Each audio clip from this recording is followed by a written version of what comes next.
Nilinaw ng tanggapan ni Samar Governor Shari Ann Tan na bahagi ng tradisyon sa Samar at Leyte ang viral video na sumasayaw siya habang pinapaulanan ng pera.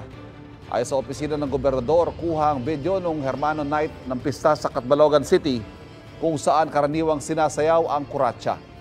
Bahagi raw talaga ng sayaw ang paghahagis ng pera o tinatawag na gala.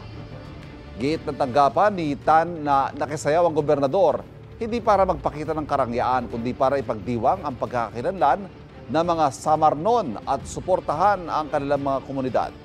Lahat daw na nalikom na pera mula sa kuratsa ay binigay sa ilang simbahan sa Catbalogan City. Inilabas ang opisina ang pahayag sa gitna ng batikos mula sa netizens sa kanila'y pagpapakita ng karangyaan gayong naharap sa maraming pagsubok ang bansa. Ayon naman kay Civil Service Commission Chairperson Marilyn Yap, walang mali sa paglahok ni Tan sa tradisyon. Gayunman, dapat naayon pa rin daw ito sa Code of Conduct ng mga pampublikong opisyal.